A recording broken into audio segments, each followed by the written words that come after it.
One thing I will just point out at this point in time, so I've saved my hood bass, save as, yep, sampler instrument, Lisa's hood bass. So I've saved that allocation of samples and where they're mapped to.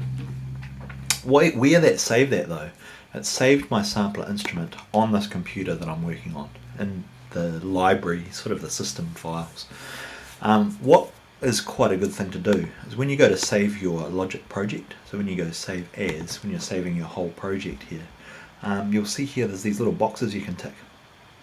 So this box here says copy external audio files to your project folder. So that keeps any audio files you're using with your project, so everything's all together. There's also a box here that says copy EXS instruments to your project folder. So what that does is it takes these EXS24 sampler instruments you've created, which maps which samples you've used and where they go, and saves them with your project. So then you can take your project to any computer, you can move it around, and it can always find your sampler instrument. So it's important you tick that.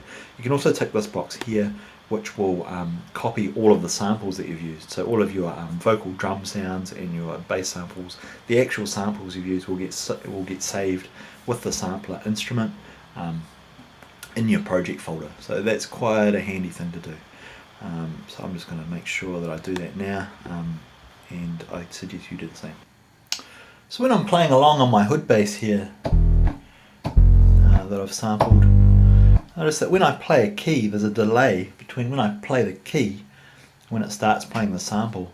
And that's because there's a little bit of silence on the start of each sample. I haven't been very accurate when I've been trimming it. So when I open each of these samples in the sample editor, so we can click here, we can go open in sample editor, and it shows us this sample. I'll just pop this out of the way. I'll just chuck this over here. So there's a picture of the sample. You can actually move the start and end time of the sample with this blue box here. So when we pop back into the EXS24 edit window, we move across here, we get our sample start and end time. So we can adjust that here in this box, or we can also do it in the sample editor. So adjusting it in the sample editor here with this blue box will adjust the start and end time in the EXS24. So if I go through and do that for all my notes and trim them up, there's way too much on the end here. I can go through and trim the start and end time, so when I press each key, it plays the sample immediately and doesn't have a big delay between when I press the key and when it plays the sample. So the next part of the task that we need to do, we need to record a vocal pad. What does it say here? Vocal pad across the entire key range with a cross-faded loop sustain and a slow release. So a pad is a sort of a soft ambient sound that sort of disappears into the background. So a vocal pad would be something like or or ooh, something like that. I'm going to map it across the keyboard. We're going to loop the sustain portion. So when we hold the key down, it just loops the sustain part of the envelope indefinitely. So that is the attack, but the sustain can get looped indefinitely forever. So we'll show you how to do that. And then we're going to have a long release. So when we let go of the key, it tails off instead of just stopping immediately. So that's our vocal pad. So we're going to need to record some vocals for this. How do we know which note we need to sing? I can't sing at all. Another important point, being a music producer doesn't necessarily mean you're good at doing everything yourself. It means that you know how to get what you want. So you know the right people to ask and to get in on your songs, and you know how to get the kind of performance out of them that you want. So that to me is a good music producer. Another really important part of being a good music producer, I think, is knowing where your skills reach their limits and where to call in someone else. So I'm a bit of a guitar player, but I know if I want some good guitar on my track, I'm not going to try and do it myself. I'm going to get someone else in. I'm going to provide them with the kind of feedback to get the performance out of them that I want. So for this, you don't necessarily have to do the singing yourself. If you know someone who's a good singer, if there's someone else in the classroom right now who's a good singer, ask them to do it and give them feedback, and I think I want it more like this or more like that, to get what you want. So that's part of being a music producer as well. How do we know which note to sing? So we need some kind of reference pitch. I'm going to use my hood bass, which I've got record enabled here. So that's the note C. As my reference, I know which note to sing. So we'll plug the microphone back in. Here's mine here, if you can see that. We're going to make a new audio track, just mono, because there's only one microphone, two microphones for stereo.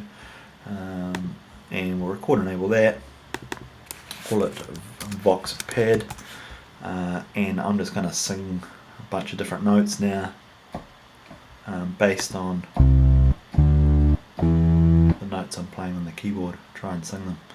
So I'll just record those now and be back with you in a moment. Alright, so I've been unable to find anyone around here that can sing better than I can. It's not good. So I've had to sing mine myself. I don't sound that flash. Ooh. So what I've got to go through now, find the best ones. I've had a few goes at each, and do our standard procedure of finding the best take. Ooh. That one's not so bad. And then, well, it's still pretty bad. And then highlighting it and going audio file, save selection as. So I'm going to create a folder in my project folder that's going to be called Vox Pad Samples. So this is going to be pad C1. Well, it's not C1, it's probably about C4 actually. And just go through each of my fantastic vocal samples and make a separate audio file for each. So save selection as pad D4. So I'm just going to go through that and do that for all of them. I'll be back in a moment. Alright, so I've finished chopping up my bad vocal samples and saving them as individual audio files in the folder there. So I don't need to see the sample editor anymore, and I'm going to destroy the evidence and delete this track as quickly as possible before someone sees it or hears it. So I'm ready to load those little samples into a new sampler instrument now. So I'm going to make another new instance of the EXS24. So I'm going to make a new software instruments track, and it's going to be called Vox Samples. So the input of this track is going to have another EXS24 on it. It's going to be stereo. I'm going to jump in behind here. I'm going to load multiple samples, so I'll let it work it out for me. And I'm going to go to my folder that I've created with the Vox Pad samples, and I'm going to select all of my individual notes that I've bounced out here. Add them to my sampler, and I'm going to get it to auto map. So there, I've gone ahead and I've auto mapped all of my vocal samples. So it's taken each sample and worked out which key to put it on. Dare I try playing it?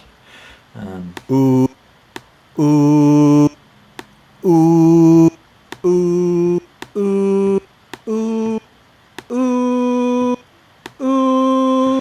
Not too bad, pretty bad. So of course we can go in and we can adjust, if we're way out, we can adjust the coarse tuning of each sample. So that's going to move it by a semitone, or we can go fine, which is in between, so we can actually adjust the tuning of our samples there. The next step we're going to need to do is to loop the sustain portion. So for this sample here, the D4 sample, I'm going to open that in the sample editor. First of all, actually, I'll just show you over here. So I'm not sure if you guys can see that. There's a loop portion of the EXS24. So if I turn on the loop, it loops from the start to the end. So what I can actually do is I can set the loop to be just part of the sample, not the whole thing. So we can do that either by adjusting these numbers here in the loop parameter. We can just keep trying until we get it right, or we can open it in the sample editor. Ooh. So that's what I'm going to do. I'm going to come across this sample, open it in the sample editor, and that's easier than dealing with those numbers. So now that I've turned on this little loop tick box here that's going to loop the sampler, when I look at that in the sample, whoops, I don't want to do that, sorry. When I look at the sample editor, when I look at that sample in the sample editor, you can see there's a green box down here. So we know this blue box allows us to set the start and end of the region. So at the moment when I press the key, there's a little bit of a delay between when I press the key and when the sample starts. So we've talked about this. This is where you trim the start and end of the sample. So now, as soon as I press the key, the sample starts from there. So that's adjusting the start and end time of the sample. We can adjust the sample to loop, not necessarily from the start to the end. We can actually have it just looping the middle bit. So this is our attack. It's got the ooh, it's got the transient sound of me saying the ooh shape.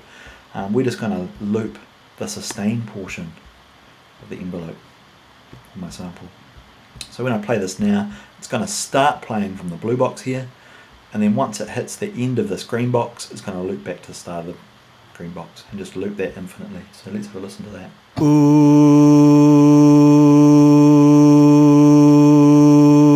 So I can hold that key down forever and it just keeps repeating. So what you're looking for when you're looping is just try and find a spot that sounds nice and natural, doesn't sound too weird. And ideally when you zoom right in, what you're looking for is you want to start and end your loop at points where the waveform crosses the axis. So that's a 0 point. If I have my loop starting part way through a waveform cycle, so it doesn't even let me do that because it's smart. If it started, say, part way through, you're going to get a click, which is bad. So whenever you're doing looping, you're looking for the 0 crossing to start and end your loops from. This automatically does it for me.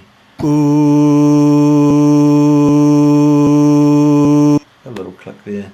So I've just got to mess around until I find something I'm happy with. So it's a looped sustain portion.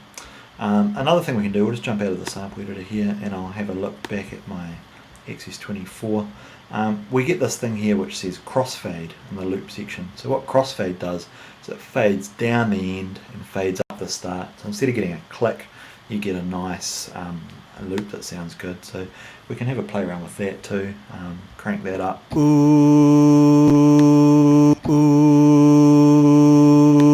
we're happy with our loop sustain portion. The other thing it says is we need a long release. So first of all, actually I'm going to save this instrument. I'm going to call it Vox Pad. Save, replace. I actually had one already saved there before. So I can jump out of here now. So make sure I'm happy with that. On the front panel of the XS24, we're going to use some of the synthesis functions we've looked at. So here we've got envelope generator number 2. And envelope generator number 2 controls the amplitude. So it says here amp. So this is the attack, decay, sustain, and release of the amplitude of the sound. So when I play the sample, it's at the moment has a short attack, no decay, full sustain, and no release. So if I put a long attack on the sound, it'll slowly fade up. We could put a bit of decay, so it'll slowly fade up and then drop down to a lower sustain level. It sounds like this. Or what it's actually asking us to do here with no attack, no decay, full sustain, and a long release. So when I let go of the key, it tails off. So that's what a pad sounds like. So when I let go of the key, smooth. So there's my vocal pad with loop, sustain, and long release. So that's that part of the task. There's only one left to do. I'm going to check my sheet here. The final thing we need to do, here's the second drum loop.